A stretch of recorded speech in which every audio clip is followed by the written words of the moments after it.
joined right now by Brian Bala Mendoza. It's been a while since we've got to talk to him. Sir, how you doing? I'm doing great. How are you guys? Thanks for having me on again. Cage Minds. It's great to have you on. Like we said, it's been way too long since we talked. Saw you're out in Vegas now. So tell me that story. How did you end up in Vegas? Last time I saw you were here grinding away in the 505, looking for fights continually. Yeah, no, that's actually part of the reason I came out here. Just trying to search for more opportunities and stuff. Get different work and see if I can make a fight happen. Somehow.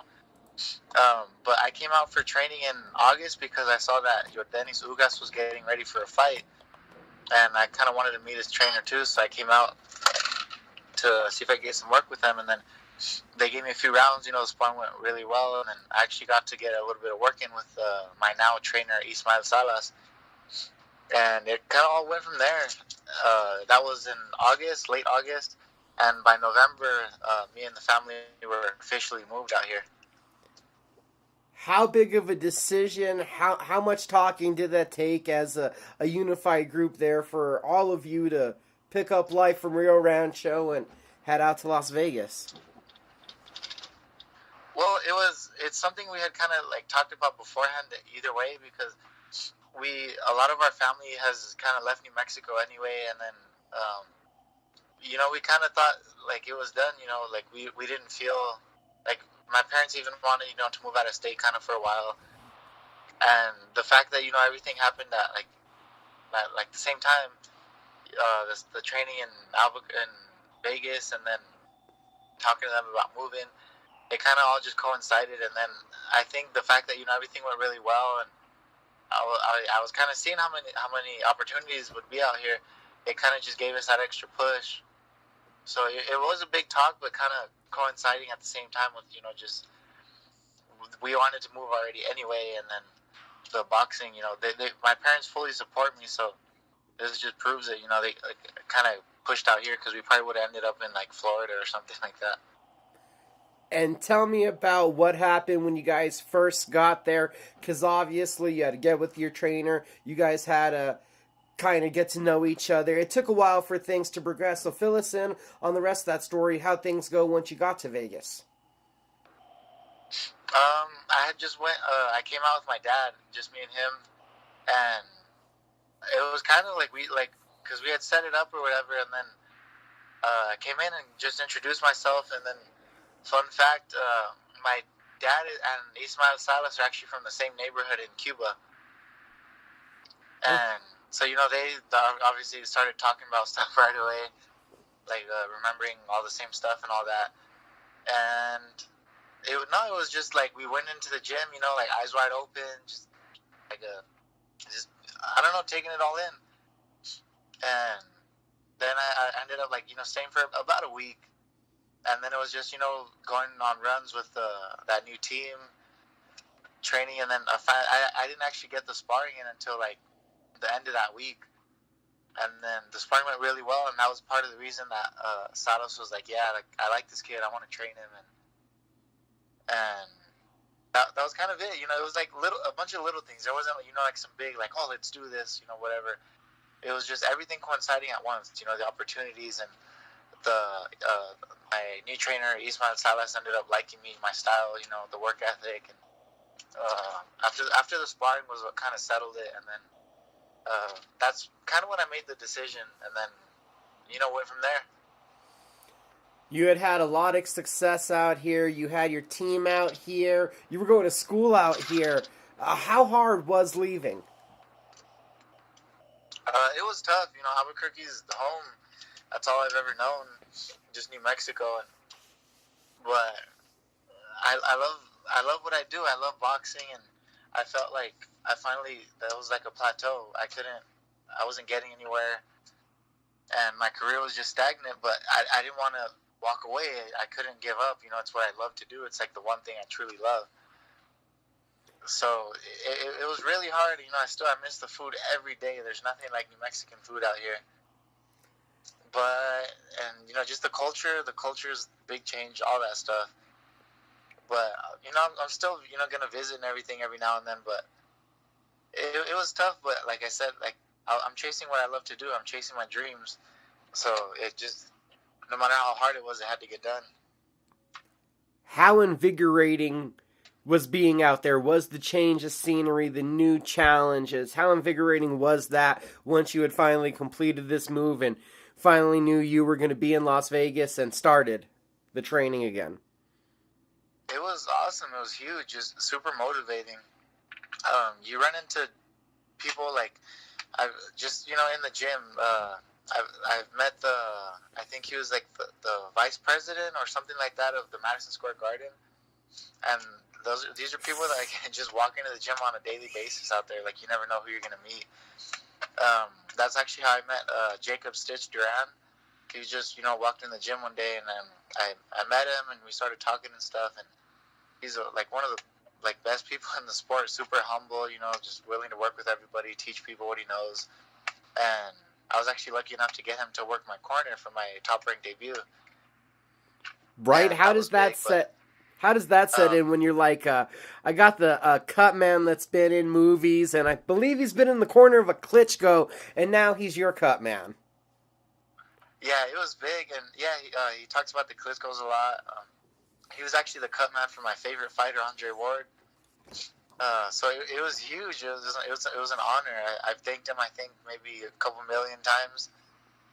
But he's really, really cool, down to earth. He's not, you know, like some big-headed star or whatever. He's still super humble. And, you know, it's just, I'm really glad I met him. One of the great people I've met out here. But it was definitely huge. It was an honor to have him in my corner. Meeting people, making moves, that's obviously part of what's also led to the big opportunity. It's a 5-year deal with Top Rank Boxing. How did that come together? It all started actually back in my second pro fight when I went to Arizona, because that was on a Top Rank undercard, and that's when I met the scout, Frank Stia. He met me out there, and he fell in love with, you know, my style and everything and the way I fight. I knocked the guy out in the first round, and the guy was out for like over a minute. Yee. And yeah, since then, so, you know, I think that's like the perfect thing to do in front of a talent scout. And, but I guess back then, like, the deal couldn't get made because like, you know, we'll just say political stuff, and they asked for like some huge signing bonus that, you know, just wasn't possible back then. And so it just got derailed, and then that's why we started, you know, doing that building and, you know, just trying to get all the fights we could, just build under the radar. And now when I came back out to Vegas, he's one of the people I linked up with again. He lives out here. And it was just, you know, one thing led to another.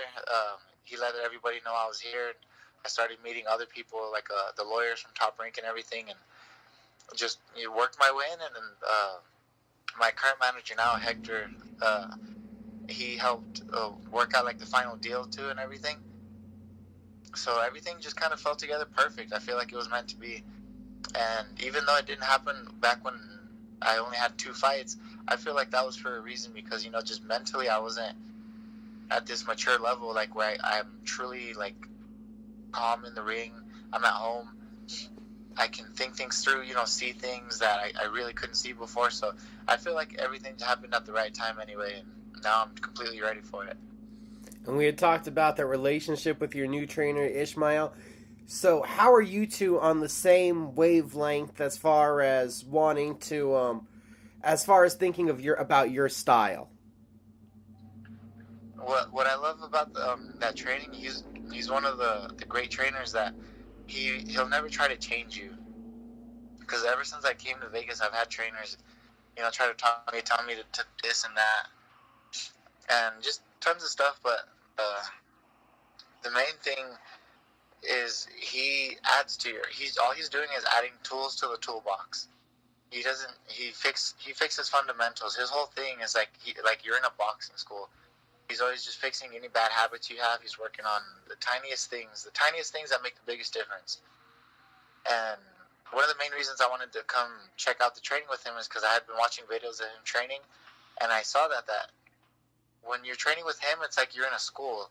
You know, he calls his team Silence Boxing Academy, and it really feels like that. You're just doing drills with the same fundamentals over and over and over, and just perfecting the basics always.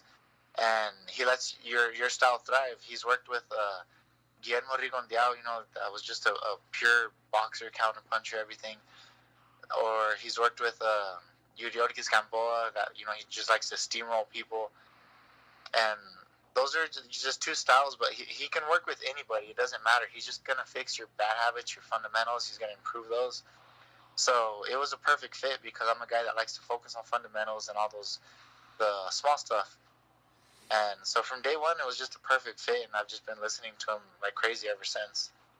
And you finally got to get back in there in the ring.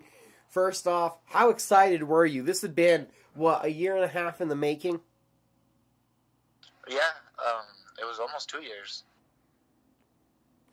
So that was huge. Like, after my fight, like the big old celebration everybody saw and like the excitement, it had nothing to do with the knockout or the opponent or anything. I just kept telling myself, 2 years, 2 years, 2 years, because it was almost a 2 year layoff where I never took time off. I even went on vacation to New York, and even over there I hooked up with my boy Sean Cameron and got some sparring in at Gleason's gym. So there was just literally no time off. I was never just sitting there. I was trying to make something happen, just staying ready for any call, but it never happened. Fights fell through and all that stuff, but it was that whole excitement, the celebration was like just to be back at home. I truly felt at home in that ring again. I kind of forgot what it felt like. And did it hit you just that it was the beginning of your contract, that you're debuting on ESPN Plus, that you're on this giant platform, or was it just enough right there in the moment that you were back in the ring? All that really mattered was that I was back in the ring, but I've always known that I perform better under pressure. So the fact that there was a bigger crowd, I was fighting in an arena for once, not some back alley bar where there's like 10 people watching. The cameras were on. Like, I never even like for 1 second I was never like, is this too much or anything. I even got like when I walked into the ring, I actually asked myself, like, am I too calm right now? Because I didn't even feel my heart pumping. The adrenaline was kicking in, but it was just like super calm. I had that feeling of like, when you get home from vacation, you're just at home, it's like just that good feeling that I really had forgotten about. And I can't really describe it that well, but it's just being at home. I felt great in there, and that post celebration and everything. I was over there still, shouting out New Mexico. That's what came to me in the heat of the moment, even. So it's still home. New Mexico's still home, and I'm glad I can represent it on a bigger scale now. It's up from here. And it was a great performance. I mean, a devastating knockout that had me jumping off the couch. Awesome. Mohammed Rodriguez, how did it work out that you got an opponent, somebody that you had already knew of? It just made it a little easier because normally, I don't get to study or whatever. You don't know too much about the opponents, but I was actually in Fidel Jr.'s corner when he fought Mohammed. So that helped. I already kind of knew what he was, and I knew he was a real awkward opponent and everything, which didn't help because I did feel like a little rusty in that first round. And it was tough getting going, finding the distance. He was a real awkward dude. But as soon as I went back to the corner after the first round, my trainer told me he's waiting for your right hand, so he's leaning back and this and that. He said, go for the hook. And I said, all right, I'll try it, because I didn't see the hook opening at all. But as you can see right away in the second round, I started going for it. And that's actually what clipped him and took him out. Right? A devastating. I mean, that was a clean KO. Did you know when you landed it that was it? No more was needed? No, because that was like a truly perfect home run type of shot. And those shots you don't feel anything on. All I did was pop my shoulder on that one. I didn't put any heat behind it. I didn't do anything. I was just throwing a combo. But that's one of those. It was just a true like a home run. And like I just mentioned, how my trainer's the one that called the hook, because since he was pulling back so much, I wouldn't have thrown the hook yet so early. I would have waited till I closed the distance more. But he's like, just start setting it up. And yes, sir. I'm like a robot. You know, he just tells me what to do and I'll do it. And that hook, I even throw the hook a little different now. Instead of, turning my hand one way, I turn it the opposite now, because he tells me, you get more pop on it, you get more this and that. So that's exactly what I mean. A lot of my knockouts are with my left hook, but you saw the difference in just how devastating it was this time without even putting heat on the shot. It just came to me so naturally. And let's take a step back. Talk about that first round. Your nose gets bloodied up a little bit of ring rust there. What was that like working through in the fire? That's what actually gave me more confidence, because I was getting caught. I knew I was losing the round. Like, even when the bell rang, I was like, I definitely let that one go. And I didn't panic for 1 second. That's what I'm telling you. Like, the biggest thing about this fight was that I was at home.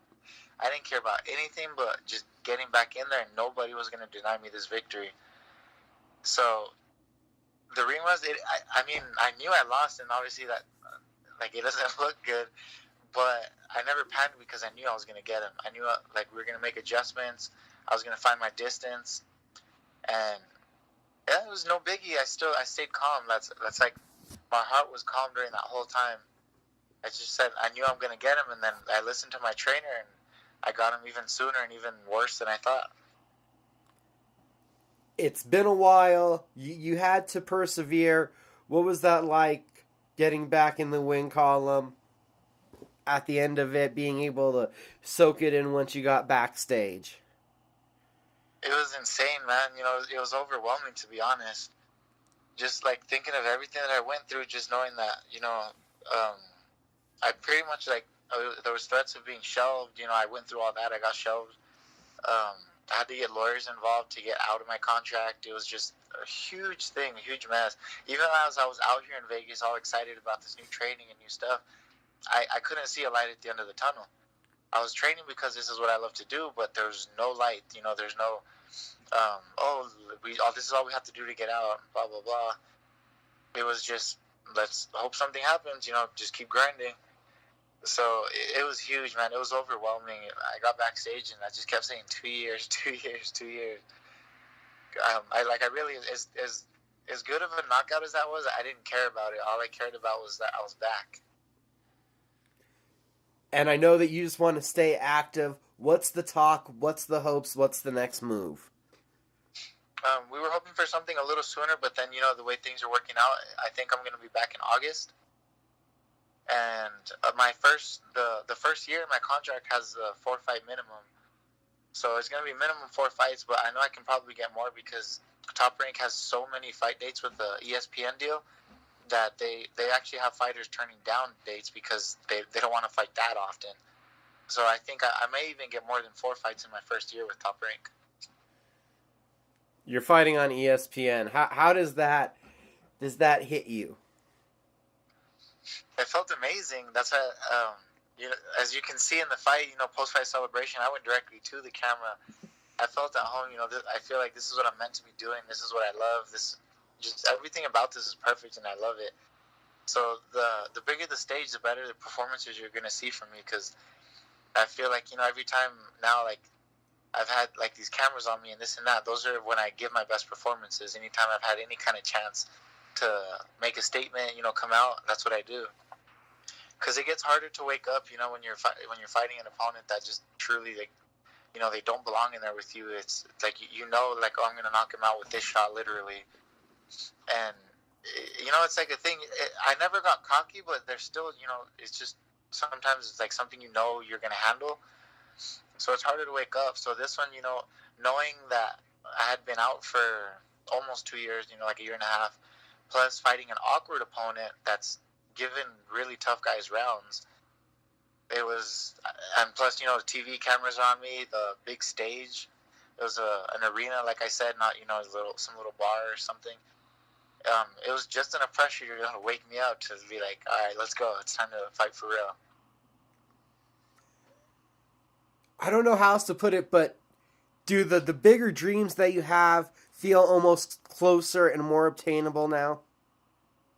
Big time, because I did my building under the radar. I wasn't like some flashy trash talking prospect. That got his name out there just by talking crap or whatever, and then beating nobody. Or I just said, let's do this. They wanted to build me, and let's go. Let's just get these done. But that's another thing that was so frustrating about the layoff was that it's like, if we're gonna build, let's build. It's not like I'm making tons of money off these little fights here and there, and I just want to build a record so I can take the next step.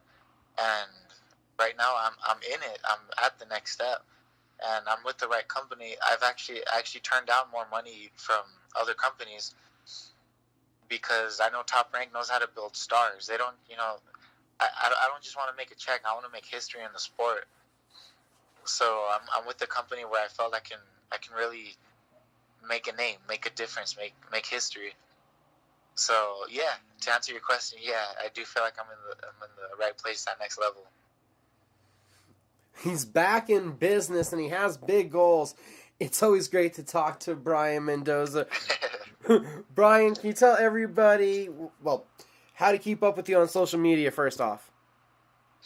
Yeah, for social media, my main thing is Instagram at La Bala Mendoza, or you can catch me on Facebook, Snapchat, whatever, at Brian Mendoza. And then you got any other people that you need to shout out to? Yeah, I want to shout out everybody, man. I've been catching a lot of envy and jealousy and stuff of people that can't just seem to be happy for me that I'm at that next level and everything. So I don't want to give them any attention, but I want to say thank you, like from the bottom of my heart, to the day one supporters, the people that are really there for me, that are happy to see that I'm trying to represent New Mexico on a larger scale and keep improving it. And to obviously my day one team and everything, Fidel Maldonado and all that, Manuel Anaya, my boys. I want to appreciate everybody, all the help, and all over Albuquerque that helped me get to this point, because I didn't get here on my own. I had help along the way, and I appreciate everybody.